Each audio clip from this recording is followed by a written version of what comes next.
大家好，前院菜地正式開工，也算是開始要大量種植年菜了。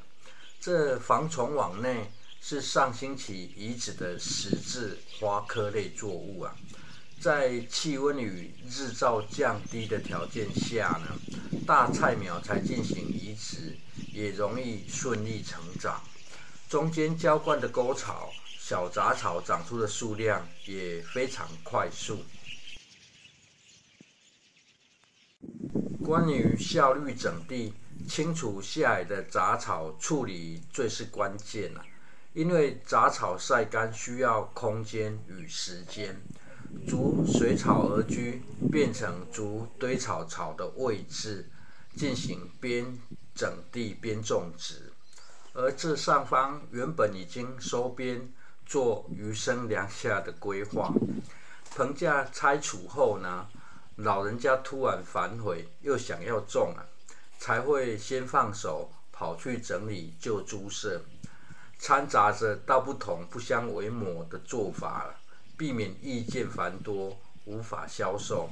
開始整理後，才發現下方的菜床被填掉一部分，這原本可以種植2排十字花科類作物的菜床，被上方偷偷加大種植空間啊，部分寬度縮小後，種植作物也得跟着改變，暫時就先繼續擱置，從已搭設好的棚架種起。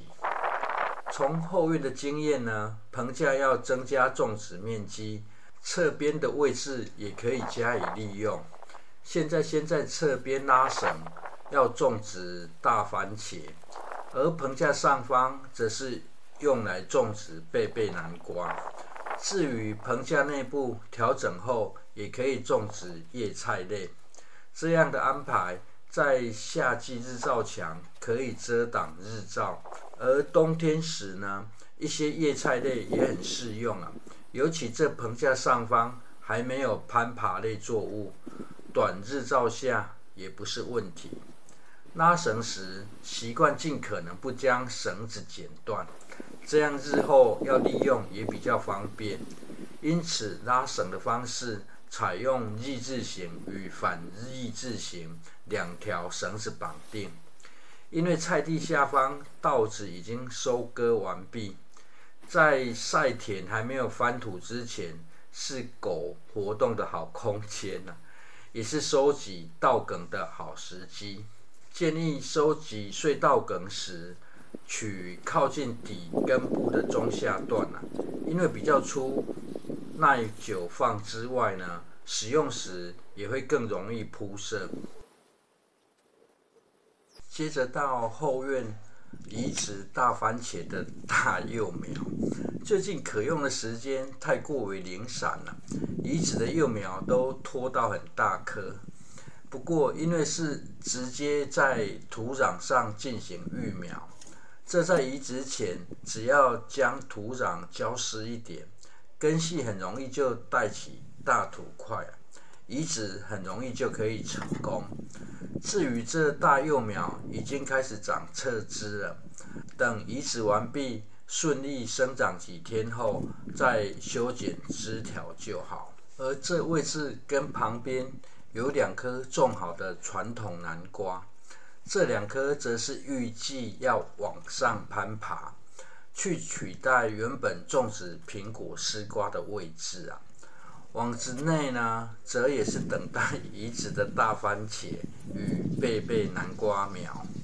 在棚架側邊種植5顆大番茄，靠外側的芽管則留給貝貝南瓜攀爬。從中間的位置種起，更容易抓間距啊。這立籠的寬度約有60公分寬，靠走道內側種植是預留壓蔓的空間。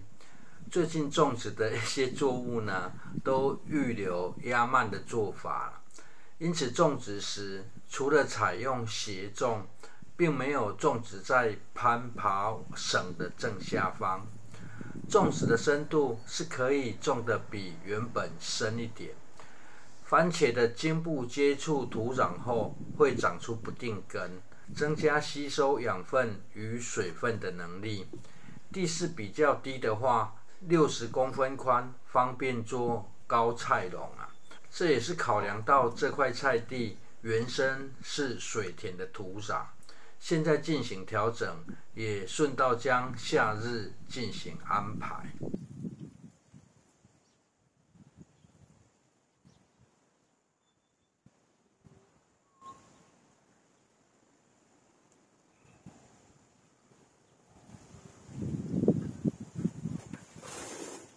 移植完畢後，先直接澆水就好，不用一開始就急着施肥啊。等作物重新開根後，想施肥再施就好。而因為這土壤有經過翻鬆過，所以剛移植完，澆水得澆多一點。目前作物少，就手動順便運動一下，而這個水源會不斷自動流入進行填補。水源先從舊豬舍旁的灌溉河道虹吸引水進環繞水池啊，在土裡有埋一條暗管流入這蓄水池，而這水滿了之後，流出後會流到下方的水稻田，這樣平常就可以維持活水的狀態。而上方由於老人家又種了菜啦，下來取水雖然不遠，但是又說很吃力。目前正在收集汰換下來的汽車電瓶，要再把水往上抽上去，再複製一次酵素與澆水同步使用的省事方式。還有一點時間，就順道先移植一顆貝貝南瓜。4天後，大幼苗因為帶着大土團進行移植，連一點枯葉都沒有出現啊，算是相當順利。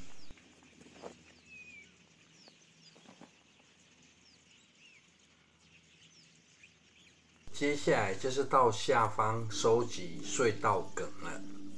出現在鏡頭裡的2隻狗呢，反而是鄰居家的狗啊。現在還是在曬田階段，避免冷不防的做乾性翻土，得到更遠的地方收集。稻梗還是先陸續收集起來，收集部位取稻梗粗的部位，會更容易分撒鋪設。目前有些種植蒜頭的位置還沒有進行鋪設稻梗。蒜頭種植鋪設稻梗，很多人說是避免長草，不過最有感的用途是在天氣轉熱後呢，可以避免土壤板結與土壤溫度過高的效果。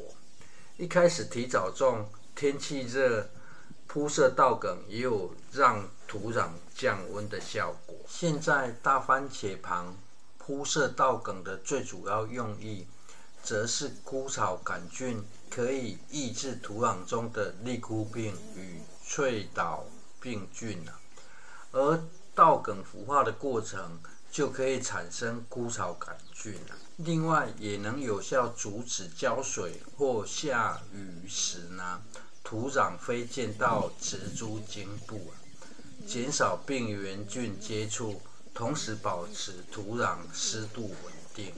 算是一舉兩得了。以上是納入了 AI， 不斷修正建議的種法。謝謝收看。